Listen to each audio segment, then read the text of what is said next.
안녕하세요. 오늘도 사연살롱을 찾아주셔서 감사합니다. 결혼 5년차 새댁이에요.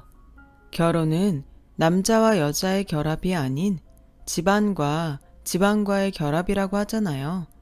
솔직히 식장에 들어갈 때까지만 해도 이 말이 피부에 와닿지 않았어요. 제 시부모님께서는 까탈스럽지 않은 분들인데다 시댁이 멀어서 명절이 아니고는 자주 뵐 일도 없었거든요. 그래서 그런 걱정 없이 결혼 생활을 할 수 있을 거라 생각했는데 글쎄 의외의 복병이 나타났지 뭐예요. 제가 시댁 식구들 중에서 가장 믿고 따랐던 분이라 배신감이 더했어요. 남편과 저는 동대문 쇼핑몰에서 만나 오랜 시간 동업자로 지내오다가 동료에서 부부가 된 케이스예요. 처음 만났던 당시 저는 여성복 코너 매장 직원이었어요. 남편은 캐주얼 코너에 매장을 가지고 있던 20대 젊은 사장이었고요. 우리는 같은 층에서 일하기는 했지만 에스컬레이터를 사이에 두고 대각선 양 끝에 있었던 터라 1년이 넘도록 마주친 적은 없었어요. 더군다나 매장에 나오는 시간대가 달라서 더더욱 그랬죠. 저는 오전 10시부터 오후 6시까지 근무였고 남편은 저녁 7시쯤 가게에 나왔거든요. 하지만 만나게 될 사람은 어떻게든 만나게 되어 있다고 생각지도 못한 사건으로 만나게 됐지 뭐예요. 아침잠이 많았던 제겐 아침마다 출근 카드를 찍는 것처럼 고역이 없었어요.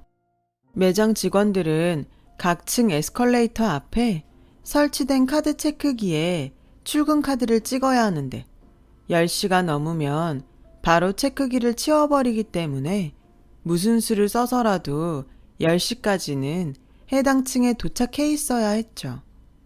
출근 카드를 못 찍으면 벌금을 내고 3번까지는 경고, 이후는 페널티로 영업 정지를 당하게 되거든요. 그때 저는 이미 3번을 지각한 터라 벼랑 끝에 몰린 상황이었죠. 그래서 늦지 않으려고 평소보다 일찍 출근을 하곤 했어요.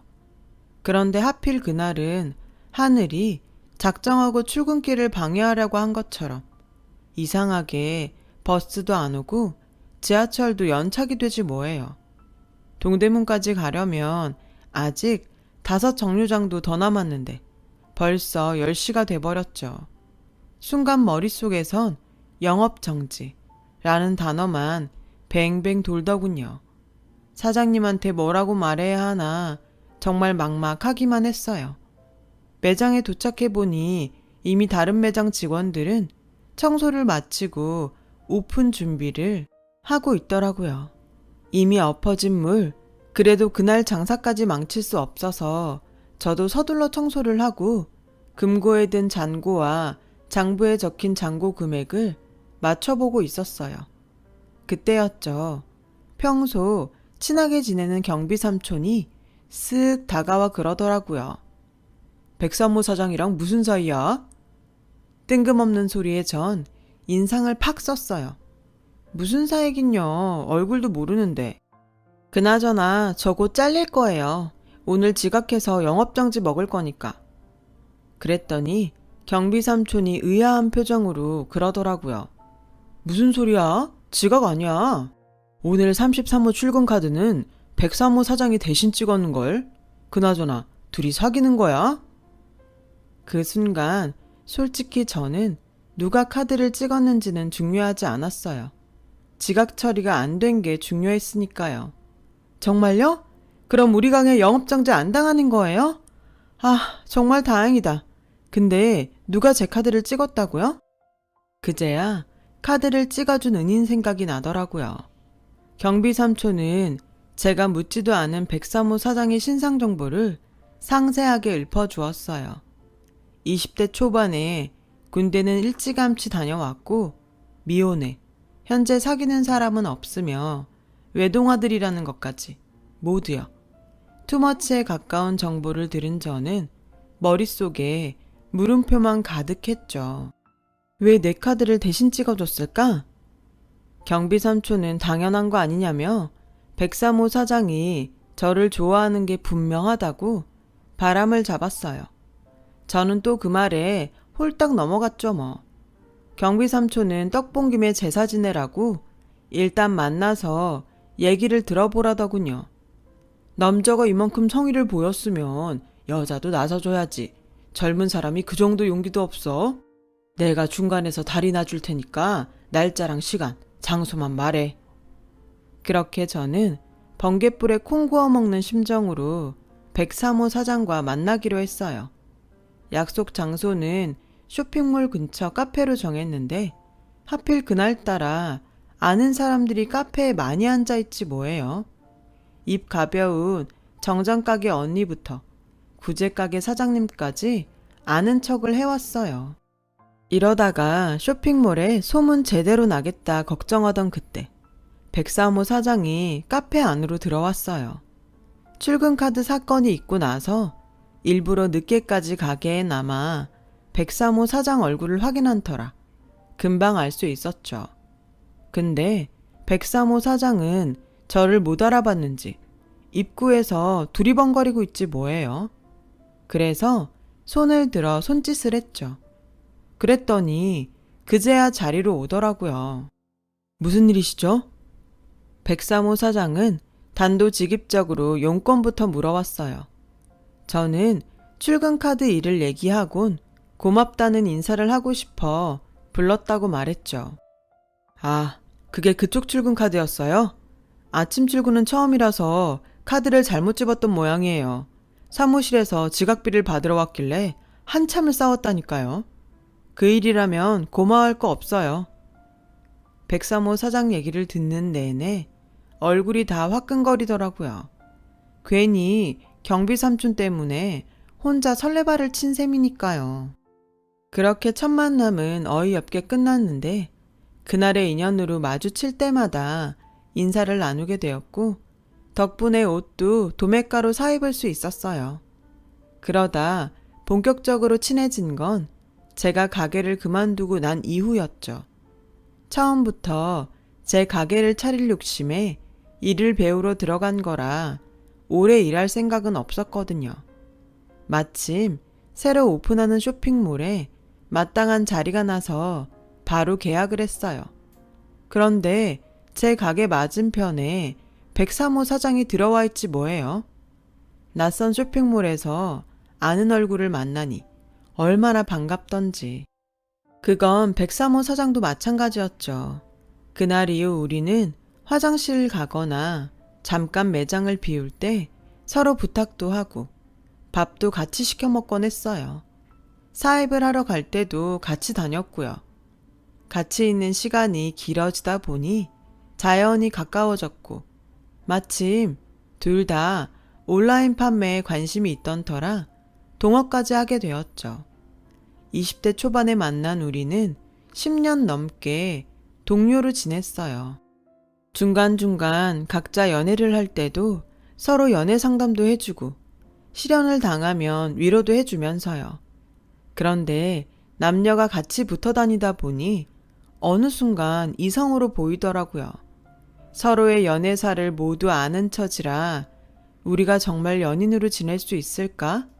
걱정도 됐지만 오히려 감출 게 없으니 더 편하고 솔직하게 대할 수 있어서 낫더라고요.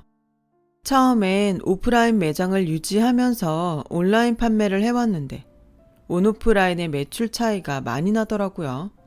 그래서 과감하게 오프라인 매장을 접고 온라인 판매에 전념했죠.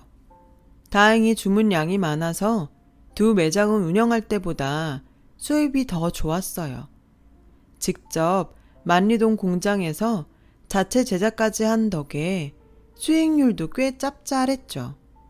싸구려 중국산과는 원단이며 바느질까지 차이가 나다 보니 가격이 상대적으로 비싸도 후기가 좋고 잘 팔렸어요. 덕분에 주문량이 많아서 포장 알바를 더 써야 할 판이었죠. 포장은 꼭 젊은 사람을 쓸 필요는 없지 않을까? 그래서 말인데 우리 고모가 소일거리를 찾으시더라고. 자기만 괜찮다면 고모한테 맡기는 게 어떨까 하는데 솔직히 불편했어요. 하지만 싫다는 말은 할 수 없었죠. 이 사람한테 고모가 어떤 존재인지 잘 알고 있었으니까요. 저희 시부모님이 맞벌이를 하셔서 남편을 돌봐줄 사람이 없었대요. 그때 마침 고모님이 이혼을 하고 마땅히 지낼 곳이 없어서 시댁에 머물게 됐었나 봐요. 고모랑 같이 살고 얼마 안 돼서였어. 깜빡하고 우산을 안 가져갔는데 수업 끝나고 나와보니 고모가 우산을 들고 날 기다리고 있지 뭐야. 평소엔 혼자 비 맞고 가곤 했는데 고모랑 같이 우산 쓰고 집에 가니까 기분이 참 좋더라고. 누군가한테 보살핌을 받고 있다는 생각을 그때 처음 했어. 밖에서 놀다가 다쳐서 오면 고모가 약도 발라주고 간식도 만들어주고 그랬어. 고모는 나한테 엄마 같은 분이야. 이런 얘기를 수없이 들어왔는데 어떻게 반대를 하겠어요. 결국 그러라고 했죠. 남편 말대로 고모님은 남편을 아들처럼 끔찍히 대하시더라고요. 아직 시댁에 우리 사이를 알리기 전이라 사실 조심스러운 상태였는데 고모님이 먼저 제게 손을 내밀어 주셨죠. 우리 민우가 외로움을 많이 타요. 상희 씨가 옆에서 많이 보다듬어주고 아껴주면 좋겠어요. 난 상희 씨가 조카 며느리가 됐으면 좋겠어. 내 맘에 쏙 들거든. 늘 제게 웃는 얼굴로 인자하게 대해주시는 고모님한테 저도 홀딱 넘어가고 말았어요. 악마는 웃는 얼굴로 온다는 사실을 그때까지만 해도 몰랐거든요. 2년쯤 사귄 우리는 슬슬 결혼을 생각하게 되었고 이미 30을 훌쩍 넘긴 나이라서 양가 부모님도 결혼을 반기는 분위기였어요. 게다가 시댁 쪽에는 고모님이라는 아군이 있었기 때문에 걱정도 덜했고요. 예상대로 결혼은 마찰 없이 바로 진행이 되었고 우리는 각자 살던 오피스텔을 정리한 돈에 융자를 끼고 28평 아파트를 살 수 있었어요. 말이 작아지 은행 이자를 생각하면 비싼 월세살이나 마찬가지였지만요. 오래 붙어 다녀서 신선함이 덜할 거라고 생각했는데 막상 부부로 살아보니 전에 모르던 부분도 알게 되더라고요. 하지만 좋은 점만 있었던 건 아니에요. 사소하게 거슬리는 부분도 있었거든요. 가령 화장실에 휴지를 걸 때 안으로 거냐 밖으로 거냐를 두고 다투기도 하고 치약 짜는 법을 가지고도 시비가 붙기도 했죠. 하지만 이런 건 시간이 지나니 서로 양보하거나 받아들이게 되더라고요. 하지만 정말 타협하기 힘든 부분이 딱 하나 있었죠. 분명히 깔별로 30피스씩 입고 됐는데 판매된 거 빼고 3피스씩 빈다니까? 니트뿐만이 아니라 다른 것도 다 그래. 자기야, 아무래도 고모님이 제품에 손대시는 것 같아. 그게 무슨 소리야. 그럼 우리 고모가 도둑질이라도 했다는 거야 뭐야? 당신이 잘못센 거겠지. 우리 고모는 그럴 사람이 아니라고. 그동안 재고 파악을 고모님한테 맡겨왔는데 매번 입고에 비해 판매 수입이 적어서 제가 해봤더니 장수가 엄청 비더라고요. 그런데 남편은 고모님을 감싸고만 두니 정말 미치고 팔딱 뛸 노릇이었죠. 그래서 남편 몰래 창고에 카메라를 설치했어요. 그렇게 일주일이 지난 어느 날 밤 모두 퇴근한 틈을 타 사무실에서 녹화된 영상을 훑어봤어요. 역시나 고모님 짓이더라고요. 1시간가량 일찍 출근해서는 미리 제품을 깔별로 빼서는 어디론가 가지고 가시더군요. 고모님이 저희 회사에서 일하신 지 6년째이니 그동안 얼마나 빼돌렸는지 가늠도 안 될 정도였죠. 내 식구 같았으면 당장 달려가서 한바탕 했겠지만 시댁 어른인데다 특히 남편이 가장 아끼는 분이니 어떻게 처리해야 할지 모르겠더라고요. 그렇다고 고양이한테 계속 생선을 맡길 수도 없고 말이에요. 그래서 생각 끝에 고모님을 찾아갔어요. 이런 얘기 꺼내는 거 솔직히 저도 힘들어요. 하지만 알고도 모른 척할 자신이 없어서 이렇게 찾아왔어요. 고모님, 제품에 손대셨죠? 이미 카메라에 찍힌 영상 보고 오는 길이니까 아니라고는 하지 마세요. 그이는 아직 몰라요. 앞으로도 알리지 않을 생각이에요. 그래서 말인데요. 고모님이 스스로 회사 그만둬 주세요. 그이한테는 적당히 둘러대 주시고요. 동영상을 확인했다는 말에 고모님은 얼굴이 빨갛게 달아올라선 아무 말도 못 하시더라고요. 그리고 다음날 몸이 아파서 더는 일을 못하겠다고 핑계를 대시곤 일을 그만두셨어요. 그렇게 잘 마무리가 됐다고 생각할 무렵이었죠. 추석이라 시댁에 내려갔는데 고모님이 와 계시더라고요. 그런데 어머님한테 무슨 얘기를 했는지 제가 주방으로 들어가니까 쌩쌩 찬바람이 불더라고요. 그건 아버님도 마찬가지였어요. 찜찜한 기분으로 명절 음식을 만들고 다음날 차례상을 치울 무렵이었죠. 아버님이 그러시는 거예요. 앞으론 명절에 안 내려와도 된다. 내키지도 않는데 억지 춘향 노릇 할 거 없단 얘기다. 그리고 니들이 보내주는 용돈도 필요 없으니 그 돈으로 니들끼리 잘 먹고 잘 살아라. 아버님은 식사도 안 하시고는 그대로 안방으로 들어가 버리셨어요. 어머님도 콧김이 푹푹 나오도록 한숨을 쉬시면서 저 보란 듯이 제가 사온 홍삼 액기스를 현관 앞에 내놓으셨어요. 이거 도로 가져가라. 시부모 용돈 몇 푼 주는 것도 돈 아까워서 벌벌 떠는 애가 이런 건 어떻게 사왔니? 그 잘난 친정 부모님이나 챙길 것이지.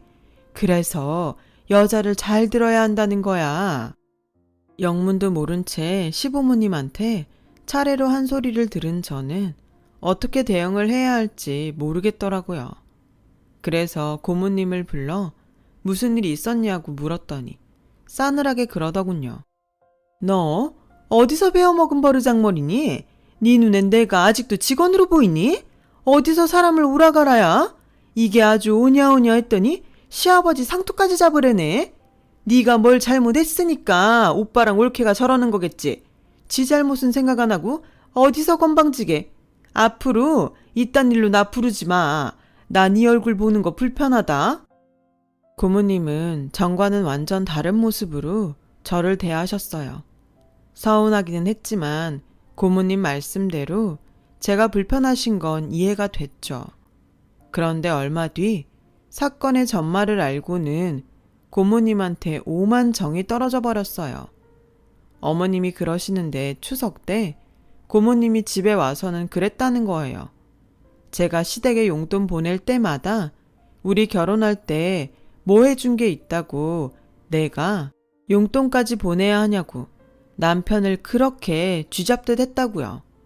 저희 친정 부모님들도 저희 남편을 형부들이랑 비교하며 그렇게 무시를 한다고 말이죠. 아, 기가 막혀서 말도 안 나오더라고요.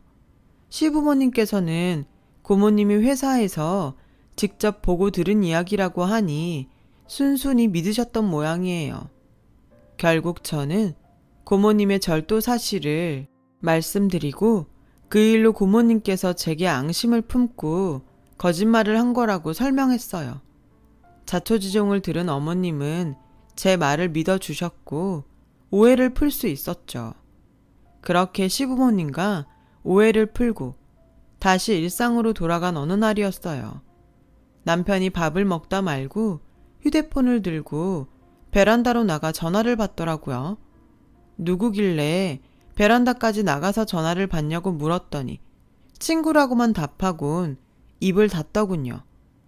그땐 그러려니 하고 그냥 넘겼는데 얼마 뒤 전에 알고 지내던 정장가게 언니한테 전화가 온 거예요.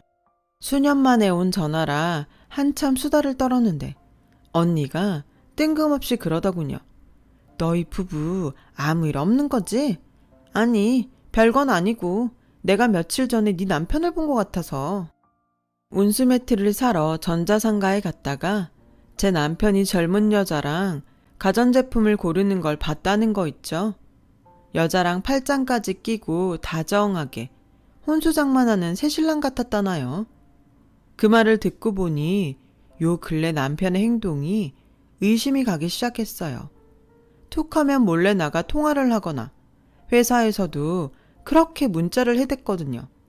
안 그래도 고모님 일로 자주 다퉜던 터라 그런 것까지 트집을 잡으면 싸움이 더 커질까봐 애써 피하고 있었는데 정장가게 언니 전화를 받고 나니 더는 참고 넘길 일이 아니다 싶었어요. 그래서 그날 남편한테 따져 물었죠. 누구야? 당신이랑 다정하게 가전제품 고르러 다닌 사람이? 남편은 제 말에 화들짝 놀랐어요. 그 모습을 보니 바람이구나 싶더군요. 그런데 이 남자가 사람 속을 뒤집으려고 작정을 했는지 아무 말도 안 하고 입을 꾹 다물지 뭐예요. 그래서 당장 시댁에 전화를 걸었어요. 엉엉 울면서 시어머니한테 이 사람이 바람나서 더는 못 살겠다고 했죠. 그제야 남편은 그런 거 아니라며 오해라고 방방 뛰더군요. 하지만 이렇다 할 증거를 대지 못했어요. 나중에 다 얘기하겠다는 말만 해댔죠. 어머님은 당장 남편을 바꾸라고 하셨고 수화기 너머로 어머님의 욕설이 쩌렁쩌렁하게 흘러나왔어요. 남편은 묵묵히 그 욕을 들으면서도 끝내 아무 말도 하지 않았고요. 그날 이후 저는 남편과 각방을 썼어요. 그리고 이혼할 때 하더라도 물증은 확실히 잡아야겠다는 생각에 업체에 남편의 뒷조사를 부탁했죠. 얼마 뒤 업체에서 보내준 사진을 받았는데 기가 막히더라고요. 사진 속 여자는 다름 아닌 고모님의 딸이었거든요. 저는 남편한테 사진을 들이대며 도대체 무슨 일을 벌이고 있는 건지 물었어요. 남편은 말없이 담배만 연신 피워댔죠. 그런 남편 앞에 이혼 서류를 내밀었어요. 말 안 할 거면 여기에 도장 찍어. 난 이 부인이야. 이 정도는 알 권리 있다고. 그러니까 도장을 찍던 얘기를 하던 둘 중 하나를 선택해. 그제야 남편은 한숨을 푹 쉬더니 모든 사실을 털어놓았어요. 고모가 수정이 결혼하는데 혼수 비용 좀 해달라고 부탁하더라고. 당신도 알잖아. 나한테 고모가 어떤 분인지. 당신한테는 비밀로 해달래서 말 못했어. 미안해. 내가 잘못했어. 그래도 애 결혼은 시켜야 하잖아. 이 미련 곰퉁이 같은 인간을 보고 있자니 울화가 치밀어서 도저히 참을 수가 없더라고요. 그래서 고모님한테 전화를 했어요. 제 선에서 해결을 하려고요. 그런데 나 네 남편 업어 키운 사람이다. 그런데 그 정도 부탁도 못하니? 말로만 키워줘서 고맙다 그러지 말고 성의를 보이라고 그랬다 뭐. 내가 잘못한 거 있니? 이젠 아주 뻔뻔하게 나오더라고요. 성의라면 구체적으로 어떻게 성의를 보이라는 말씀이세요? 글쎄, 그랬더니 뭐라는 줄 아세요? 이번에 시집가는 자기 딸 혼수를 저희 보고 하라지 뭐예요. 아니, 그게 한두 푼 드는 것도 아니고 어떻게 그런 부탁을 하실 수가 있어요. 뭐, 부탁? 그게 어떻게 부탁이니? 당연한 요구지. 내가 우리 민우를 어떻게 키웠는데 생떼 같은 내 새끼 떼어놓고 피눈물 흘리며 민우를 키웠다. 그런데 그 정도 요구도 못하니?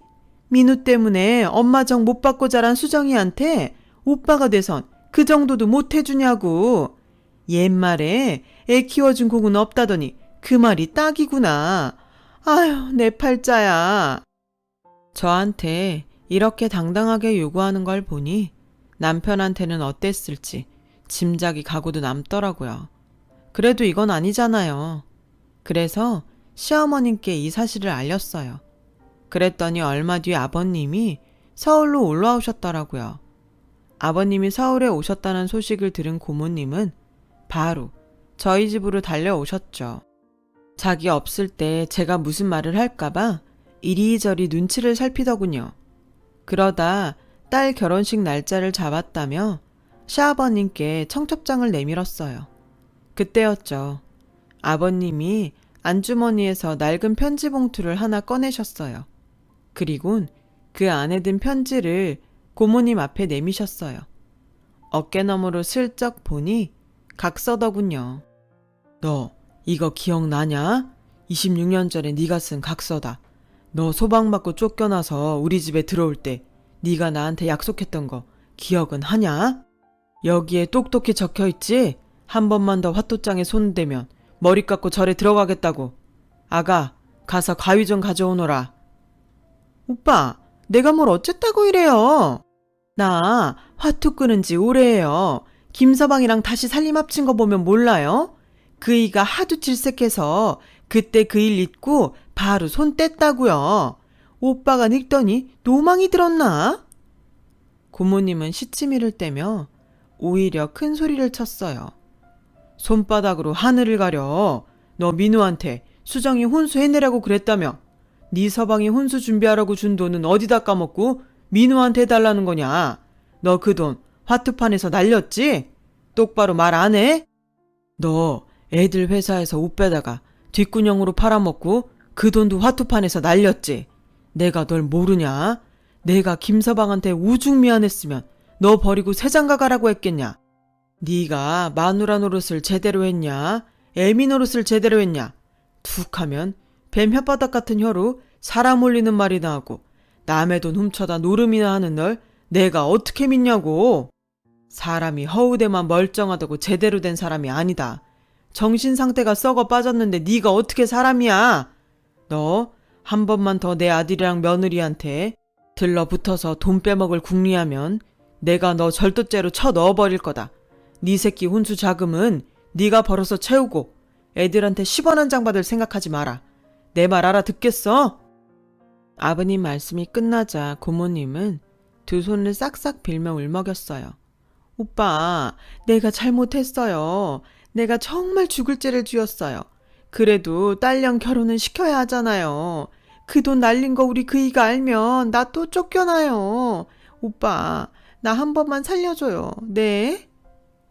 고모님은 그날 손이 발이 되게 빌며 아버님께 혼수 자금 좀 융통해달라고 애원했지만 아버님은 매몰차게 고모님을 쫓아내셨어요. 결국 고모부는 고모님 딸 혼수 비용을 도박으로 날린 사실을 알게 되셨고 얼마 뒤 고모님 내외는 이혼을 하셨어요.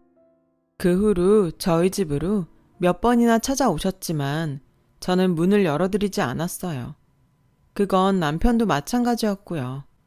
남편 역시 그간의 고모님 행동을 보고는 깨달은 바가 있었던 거죠. 그리고 한 가지 더. 앞으로 한 번만 더 고모님한테 휘둘려서 호구짓하면 당장 이혼이라고 제가 엄포를 놓았거든요. 그렇게라도 안 하면 이 물렁한 남자가 언제 또 고모님한테 휘둘릴지 모를 일이니까요. 아무튼 이혼이 겁나긴 했는지 남편도 더 이상 고모님 편을 들지 않았어요. 결국 자신을 믿어준 사람들의 발등을 찍었던 고모님은 모든 사람들한테 버림을 받고 말았어요. 하지만 누굴 탓하겠어요? 자업자득인걸. 산 넘어 산이라고 결혼 5년 차에 벌써 지치긴 하네요.